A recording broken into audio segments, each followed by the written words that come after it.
We've heard how hard this work is for a while. We've never quite seen it as close as you brought it to us. Is it about the job itself? Is it about the support of the employer? What is the problem? For me, it's two things. One, is this job very difficult? Absolutely. But one of the things that I think this story gets across is that the job is much harder than it needs to be because the working conditions are so grim. I spend a lot of time writing about bathrooms at these sites because if you can't even count on a clean bathroom, imagine going back and trying to apply Facebook's policies with a 98% degree of accuracy. Otherwise, you might get fired, right? So I really think it's a story about the working conditions. Where are they getting the workers to do this? How hard is it to recruit to do a job like this? Right. You sort of hear some different things on this. On one hand, Facebook pays at least 20% above minimum wage in all the markets where it operates, so it does make it somewhat easier for them to recruit. On the other hand, the sort of folks who want to do this job, if you've got a better option, you're probably not going to want to do it. And while I don't have statistics about turnover, I can tell you that almost all of the people I've talked to, none of them have made it 2 years on this job, and a lot of them are gone inside a year. So there's a lot of churn. Facebook outsources, in this particular case, at this particular facility, to Cognizant. Why? Well, they have a handful of these partners around the world. It's a competitive process. They bid for it. One manager I talked to said that Cognizant got a $200 million 2-year contract to do this kind of work. So Facebook is spending an enormous amount of money on it. They clearly think Cognizant can do the job. But as I report in this story, this particular site is Facebook's lowest performing in North America. They cannot hit the accuracy score that Facebook wants. Here's the thing that I think is tough about this from a business perspective.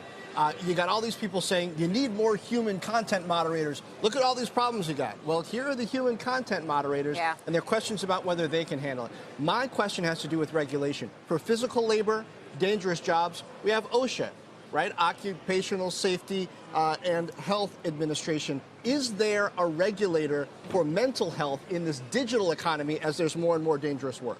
Well, certainly employment law applies. The EEOC has regulations around like what employers can ask you about your mental health. You're allowed to ask for a reasonable accommodation if you're feeling threatened by this work. How many videos of puppies getting bashed by baseball bats do you watch before it's time to take a break or see a counselor? Is a perfect question, and you've just described the grand and disturbing experiment we're in. I talked to the person who leads the global resiliency team at Facebook, and he said that question you just asked keeps him up at night because he does not know how much violent content is too much to watch.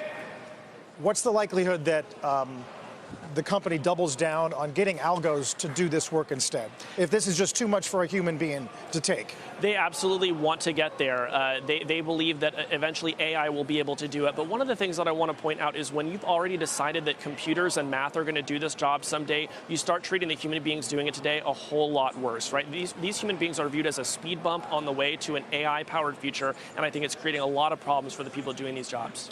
Have you already, I mean, we just read some statements from the companies involved, but have you already seen changes or any kind of reaction based on your reporting? Yes, so Facebook has said it wants to do two things. We'll see if they do, but I really hope they do. One is they say they want to do a better job screening applicants on their way in the door. So maybe if you have an issue that might make this job particularly hard for you, maybe they'll find something else for you to do. And two, they say they want to find a way to give people support and counseling after they leave the job. That is huge to me. If you get PTSD because you did a job for 6 months, I believe that employer should be taking care of you after you leave. Facebook says it wants to do it. I hope they get there. I might be scared of people who find this job easy, frankly, right?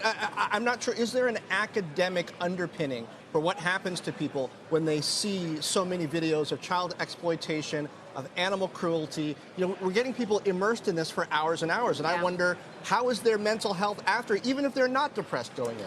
Absolutely, and you know, we should say people do have different reactions to this job. I talk to some moderators who say, look, I look at these videos and to me it's just like a horror movie. I kind of turn it off, right? It doesn't disturb me for whatever reason. People can have good outcomes in this job, maybe if not amazing outcomes in this job. But the problem is we just don't know how they're going to react once they start, and I don't think we have enough support around them before, during, and after the process to ensure that their mental health and well-being are taken care of. One thing that struck me out of the statements in response from Facebook and Cognizant was they're not denying anything you've reported.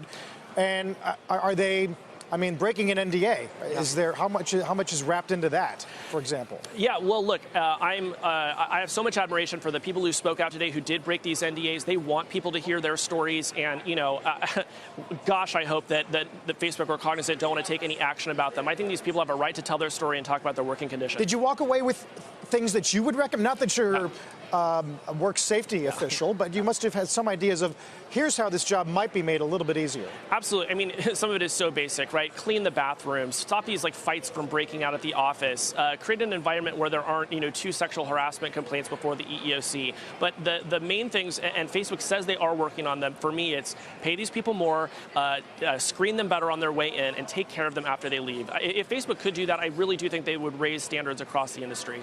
Is there any reason to think that Facebook might take some of this in-house just so they can have more control over the quality? So I asked Arun Chandra, who leads all of their contractor efforts, and he told me that while they believe that would be very difficult to do, they do want to have that conversation. There are folks inside Facebook that wish they would. I think we can all agree if Mark Zuckerberg was sitting shoulder to shoulder with these people, they would have a clean bathroom and they'd probably have better mental health outcomes.